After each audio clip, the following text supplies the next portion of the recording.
Ayun, magandang gabi guys. So, take ko lang tong opportunity para magpasalamat.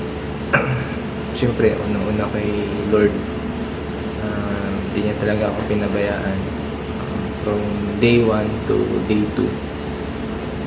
So, share ko na lang kasi ongoing ko nga kaya bubulol ako. Ongoing kasi yung yung rides, rat-ratan rides. Maraming nangyari, especially nitong araw na to. Maraming nangyari. So, share ko na lang. So, nangyari kasi itong rides ko na to is going Cervantes Besang Pass. Yun na yung, kumbaga yun na yung last destination ko.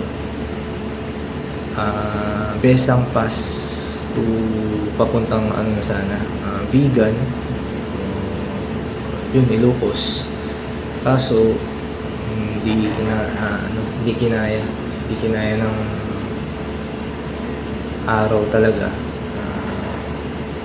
Talagang malayo. At saka hindi rin kasi ako pwede magpabilis. Gawa ng zigzag ang daan sa Mountain Province. At saka mga blind spots doon na delikado. Ang narang experience ko kasi kanina is nung going Cervantes, yung kadena ng motor ko ni Zord. Siyempre sa haba ng biyahe, akyat baba, yun, so talagang siya nag-loosen.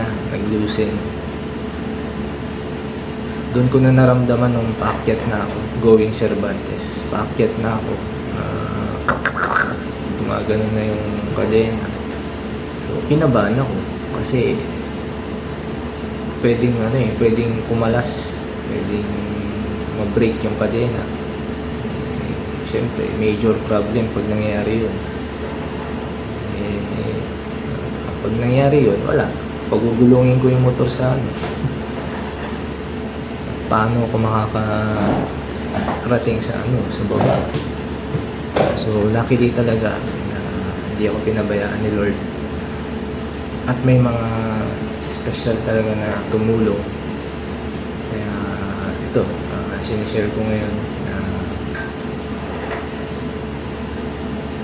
nung pagdating ko sa Suyo,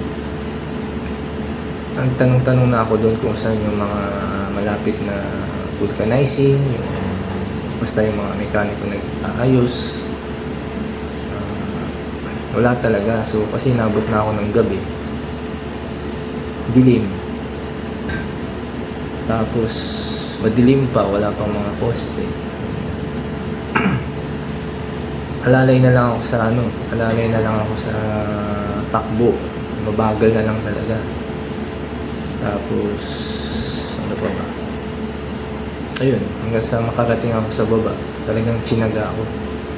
Di bale ng mabagal, basta ang importante masurvive ko yung daan, hindi masira yung kadena. Kasi kumagan, kinakabahan na ako, anumang oras baka matanggal yung kadena o pumalas So yung pagdating ko doon sa Suyo, yung doon sa may gasoline station, yun din kasi yung tinuro ng iba na paayusan. Doon sir, try nyo na lang doon sir kung bukas pa. So, nakarating na ako doon sa gasoline station. Luckily, ayun, nandun pa sila pero tapos na yung trabaho nila. Big thanks talaga na kahit na tapos na yung ano nila, yung work nila dun sa shop, napagbigyan pa ako na ayusin o ano lang yung kadena, yung i-adjust lang kasi sobrang lawlaw na niya. Kumbaga bumigay na dun sa rides sa sobrang layo yung pataas pababa. So hindi bumigay yung motor si Zord, pero yung kadena lang talaga. So lesson learned, dapat talaga mayroon tools every rider.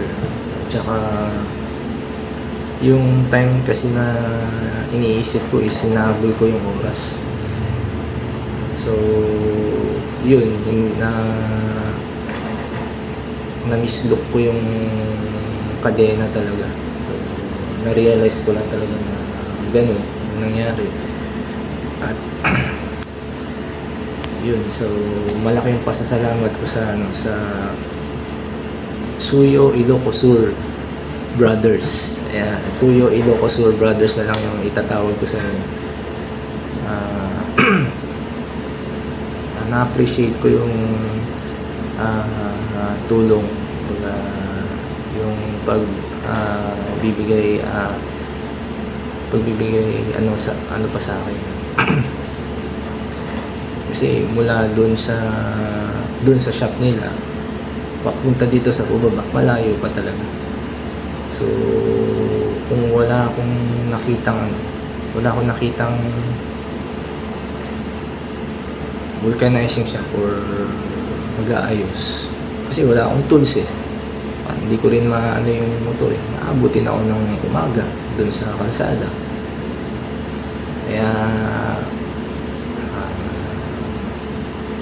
sobrang pasasalamat ko sa inyo, sa Suyo Ilocosur Brothers. Yan. Yan, thank you. Thank you sa inyo. Kaya ako ginawa tong video na to para sa pasasalamat sa inyo. Tsaka yung kanina, yung pababa na ako, may way na left tapos diretso. Nakalimutan ko yung pero may nakasunod sa akin na motor. Tapos tinanong niya ako, minto na ako doon sa area na yun. Teka, sabi ko, saan ako dadaan? Kaliwa o diretso? Huminto din siya. Tapos sabi niya, sir, saan kayo papunta, sir? Sabi ko, saan ba dito yung yung papuntang vegan? Vegan sana yung ko ipupuntahan. Dito kayo sa sir. Kaliwa kayo. Kasi iba ang way dyan. May binanggit siyang lugar. Basta iba yung diretsyo. So, kumaliba ako.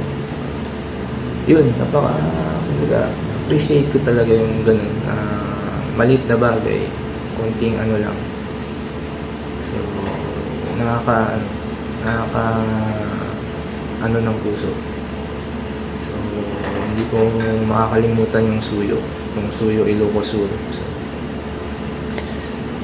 pag may time na makabalik ako sa Suyo Ilocosur, so sana nandyan pa kayo kumpleto at makajamming ko naman kayo, makilala ko rin kayo syempre. Pagbalik ko, syempre, meron na akong sticker. Yan. Kasi, ngayon kasi, nag-starting pa lang ako mag-vlog. Yan. Starting pa lang ako ngayon. So, ayun. Yun lang naman. So, salamat sa inyo sa nangyari kay Lord. Sa lahat ng mga experiences. Pero masayang-masaya ako sa rides na to. Yun nga lang, nagkaroon na nakakatakot at nakakakabang experience. Pero sulit na sulit ang rides. So bukas, rat-rat ulit. Pa Ilocos Sur. Ilocos na pala to. vegan, kung ano pa man yung ma-search kong magandang spots para sa ride para bukas. So, yun. Thank you. Thank you especially sa Suyo Ilocos Brothers.